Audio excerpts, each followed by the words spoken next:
Hi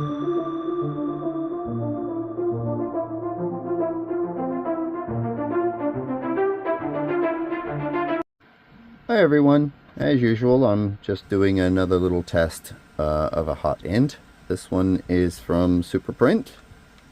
It's for the Prusa i3, Mark III, Mark 3s, and Mark 3s Plus, both with and without the MMU. It will be done obviously kind of patched together in sections. I have excluded taking the extruder apart. I will say put the link in the comments and description as per se for Prusa's official guide as to replacing a hot end, as well as, you know, figuring out PTFE length.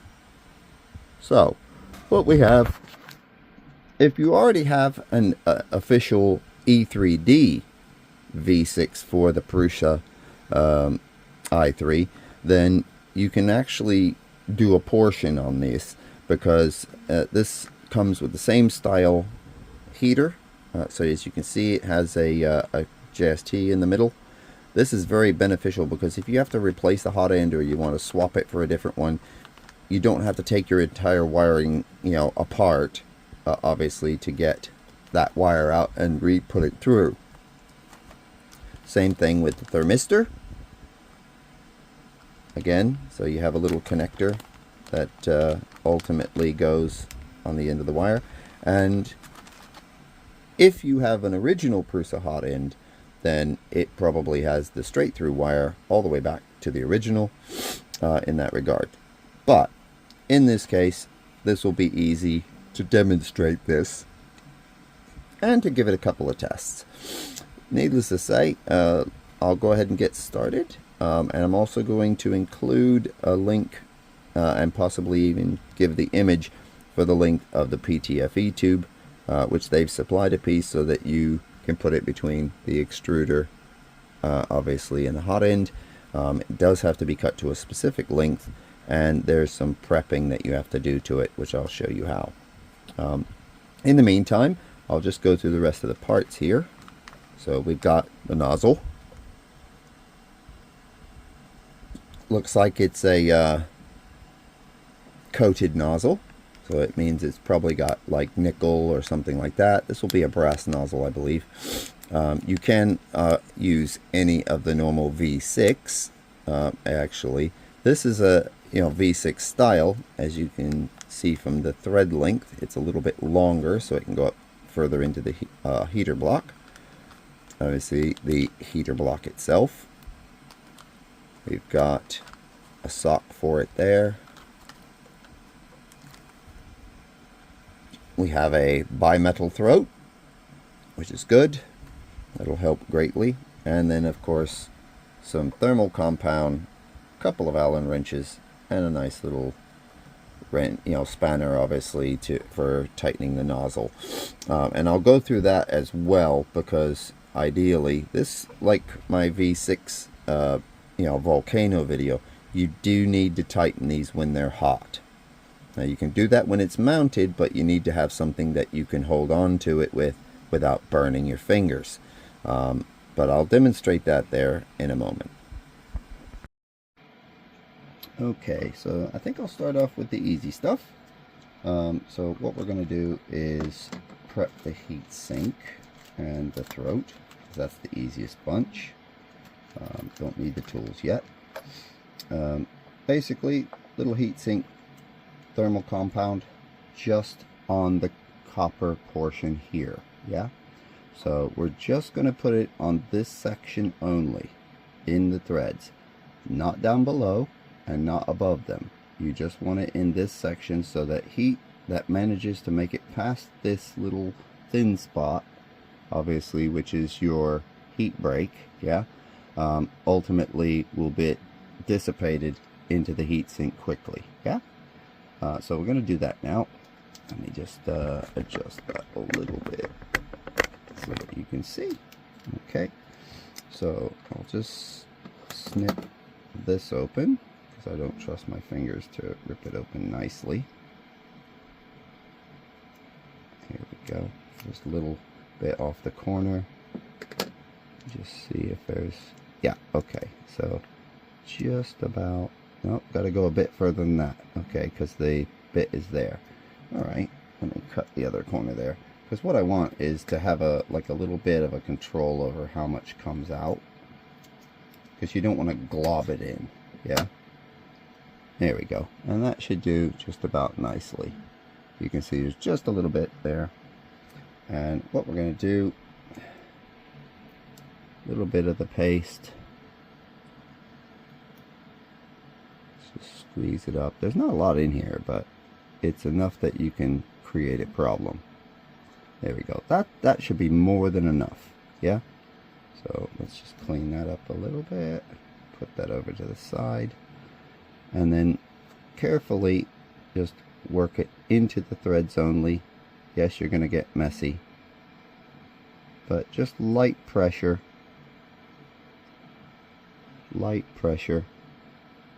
so that it goes into the threads and will ultimately make a nice thermal bridge between the throat and the heatsink. There we go. A little tissue off to the side you can't see, but no big deal. I'm still going to have a mucky spot on my hand, but oh well. Okay, so now we're going to take the heatsink, obviously, and insert the throat, just like that, and just start screwing it in.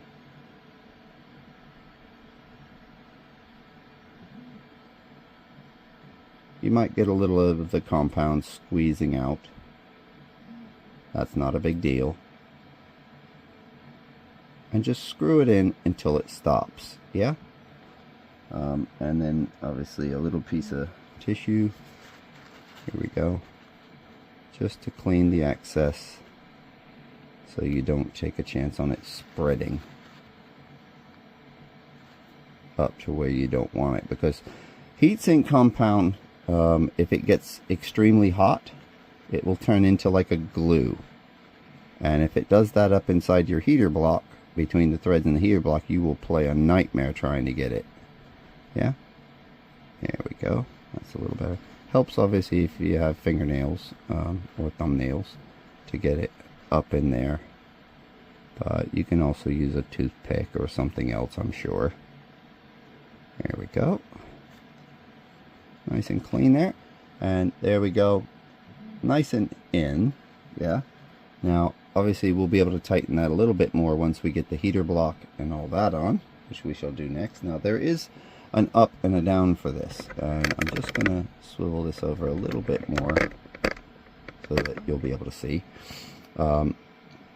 This is the top side. The way you tell on a heater block for the V6, and for most heat sinks, to be fair, or heater blocks, is that on the bottom, this is where your grub screw goes to retain your cartridge style, thermistor.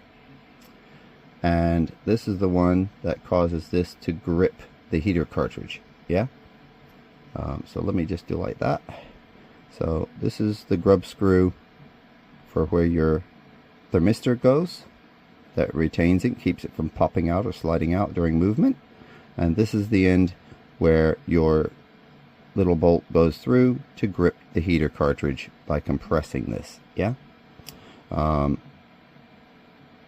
way you can easily tell this is obviously the two holes, but also that this side is threaded, this side is not. And basically heatsink and throat goes in here, nice and snug. Now again, like the previous V6, what you want is it to come to just the top of the heater block, not sunk way down in it. Now let me see if I can get a light so you can see that. Oop. So as you can see, it's just level with the surface of the heater block. It's not sunk way down in it. If you sink it way down in it, your nozzle will not go in as far. Plus you also are exposing the throat to unnecessary heat. It already gets enough radiated heat from the top of the block. That's one of the reasons for everything else. Right, so with that, we're going to go ahead and insert the nozzle.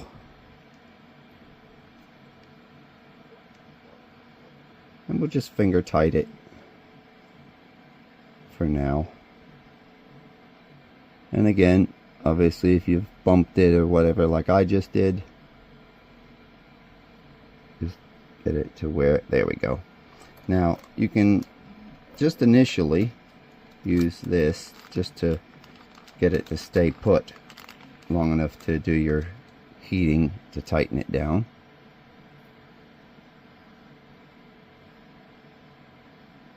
Make sure that that looks like I bumped it a little bit again.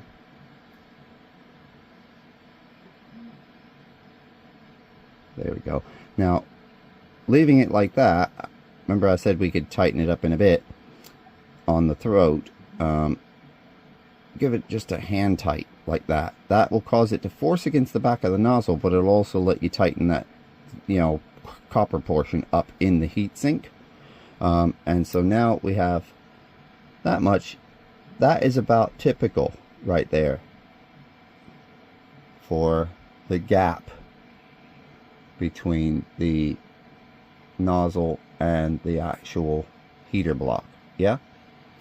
This is also why it's useful to have a sock, because that obviously sticks out, and where your part cooling fan can ultimately hit it as the filament's leaving the throat. I'm just going to see if I have a little ruler here. So here we go. So there we go, just about 1 millimeter to 1.5 millimeters, you know, gap there. Now when this is heated up, obviously it'll sink in a little bit more, but not by much. But what we're going to do is obviously make sure that it is heated to an appropriate temperature when we do that, because by having it expanded, when you do that, as it shrinks, everything will tighten up. Now the next bit to prep the hot end, this is a little collet.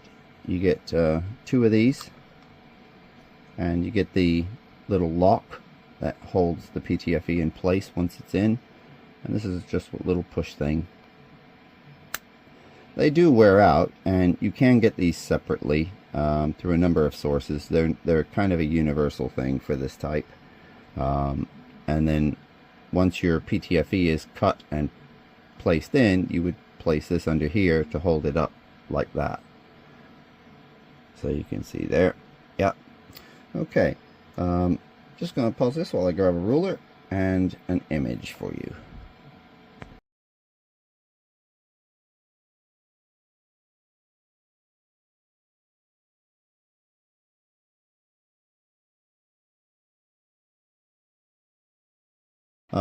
You have to prep the ends in a specific way. Now, Prusa has a guide again on this if you want to make your own, or you can purchase them later on. But for this kit, you want about a 60-degree angle basically here, and I like to use the end of a razor knife just to twist at an angle. And this is something that's taken practice. I actually sat with a bunch of old PTFE practicing this for ages, trying to get this to the point where I didn't have to use a printed tool, because there's ones you can print and make that are for the purpose of doing this, but I just got really good at making that little cut. But they have you use like a special little drill, you know, bit that's for countersinking.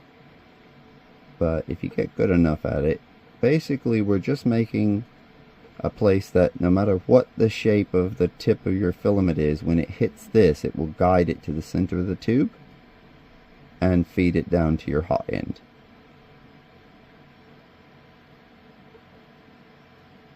Here we go. And basically that is, I'm just gonna clean that one more thing here by going in the opposite direction. Give me a moment. So basically that's what you want. You want that little shape right there. This way, obviously, like I said, when the filament comes down in from the top, obviously it'll guide it to the center of the tube. Now the other end of the tube is just the opposite. You want to sharpen it like a pencil, yeah?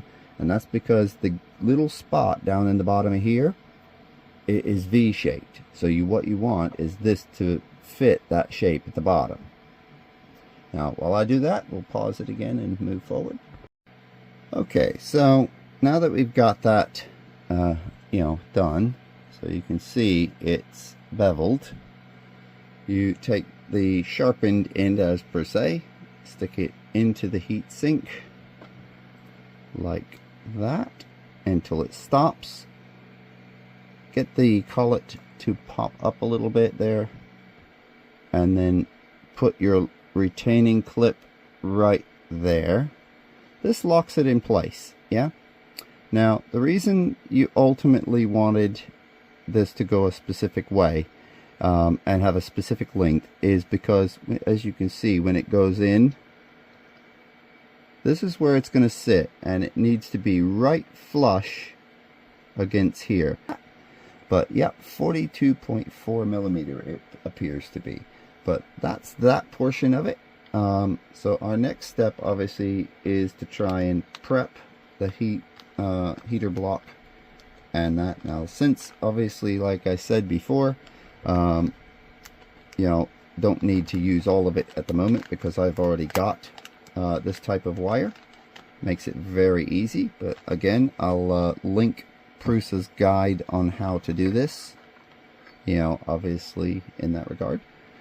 Now, when the heat is going, you don't want it here where it can fall out, yeah? But you will want the wires to go a specific way. You're going to want them to come off the left-hand side of the block, yeah? So you can insert that there. That's where it will go. And you can do it about halfway, yeah? Same thing with the thermistor.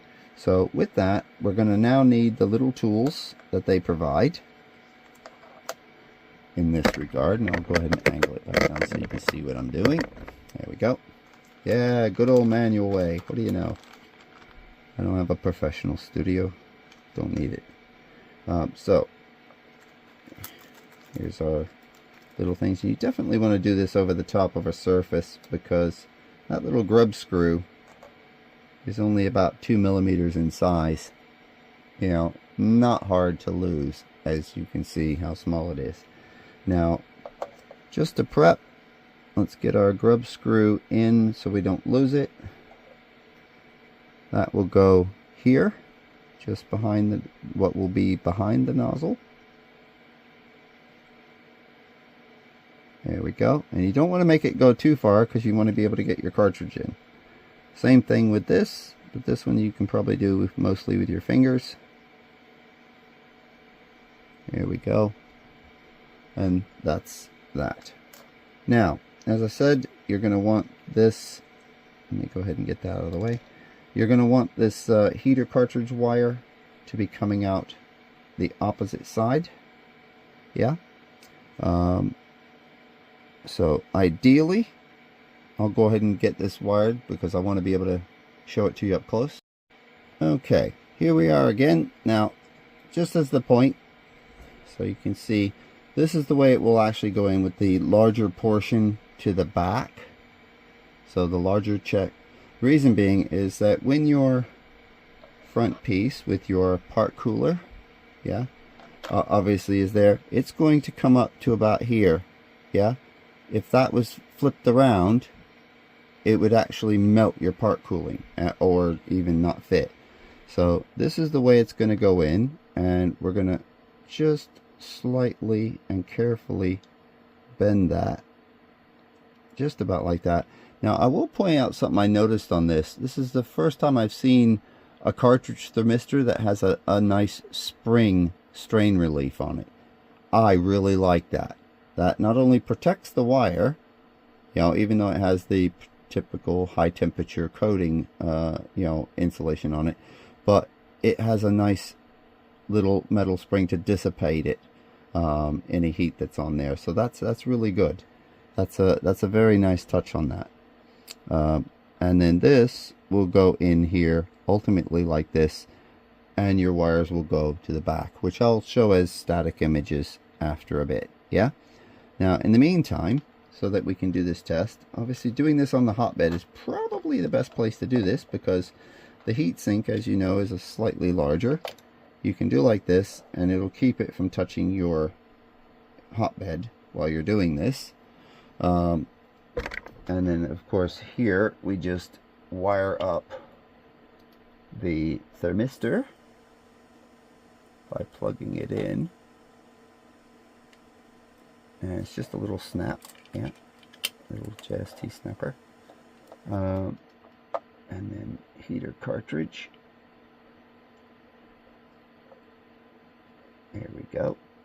Now that's now connected in that regard, and I'm probably going to just do what I usually like to try and do, is make sure that if I'm going to do something precarious like this, that I have some insurances that it's not going to go somewhere I don't want it to go. That's not going to do it.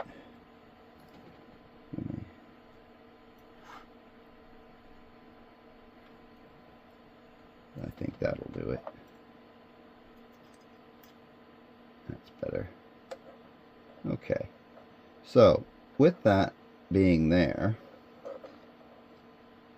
we go. I'm going to go ahead and get the power on this, and we'll come back once I've got things going, because I need to get my other little grip.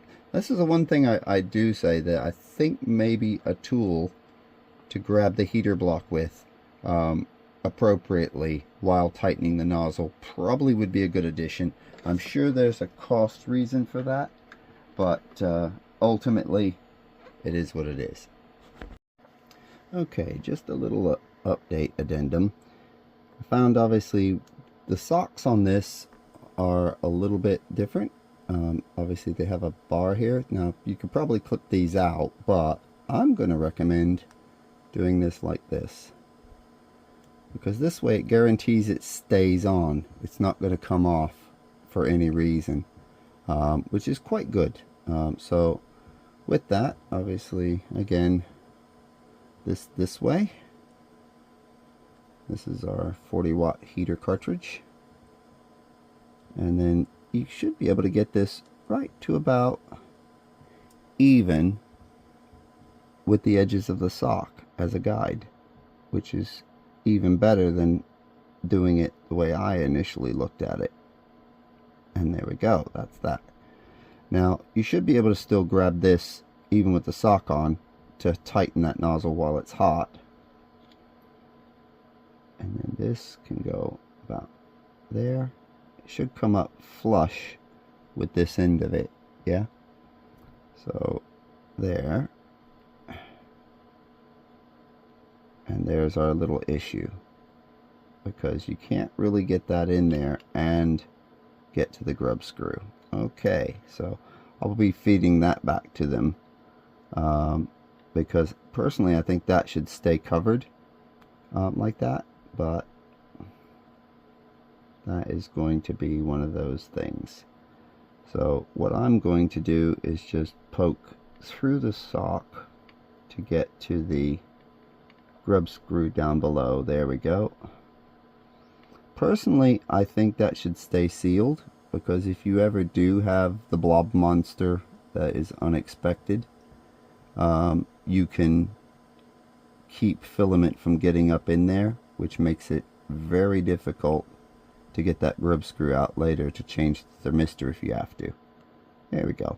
And that works. It's only a minimal hole, so that works really well.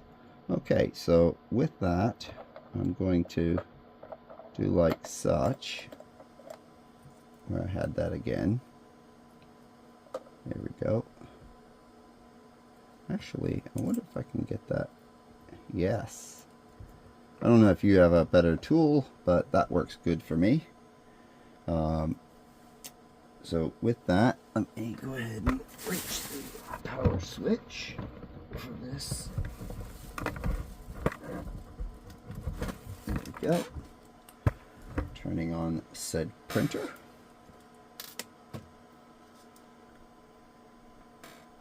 And I'll just pause it here for a moment. Okay, so obviously we're going to have to tighten the nozzle while it's hot.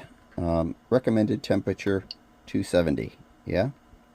So we're going to go down here to settings, temperature, nozzle, and then just start spinning.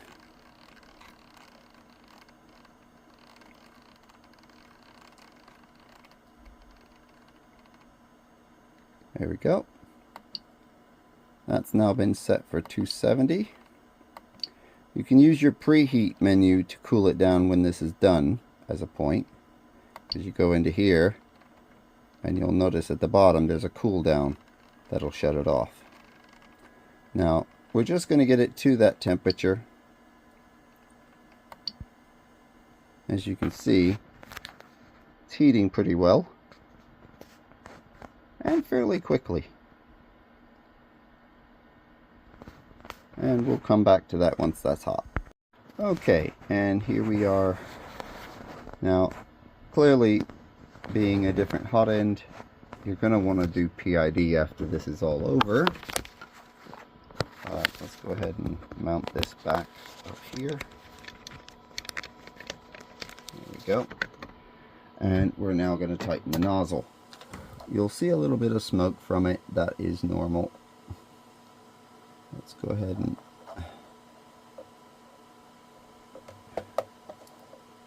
see if we can grab this safely enough. I would say personally, if you have a 20mm wrench, that would probably be the best thing to use, if I'm honest. But grab right about there, hold it reasonably tight, and as you can see, I can actually turn it slightly. Now, for the safety aspects, I'm getting distracted with the video, so I'm going to do this and then we're done. Okay, with our nozzle now tight, I'm going to come down here, go right to the bottom, cool down. I'm just going to let that cool down. In fact, I might even let this fan do some work on that. There we go. And I'm just going to let that fan blow downward at that, because that's the one that normally would cool it. But yeah, that's basically how you prep it. You would just then follow the Prusa guide to reassembling your extruder, obviously with the hot end in place. I'm going to do that momentarily. But that's it. You know, that's all you do to assemble this in that regard. And then obviously this will fit right where the original was perfectly. That works better. Okay. And ultimately allow you to print normally, as this hot end was designed specifically for these printers. Okay, with your extruder all reassembled, you should be good to go. Just need to load some filament and off you go. Pretty easy.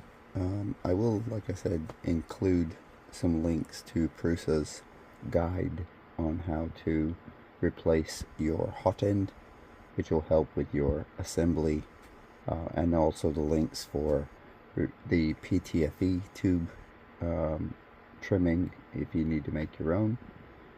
And that's it. Pretty straightforward.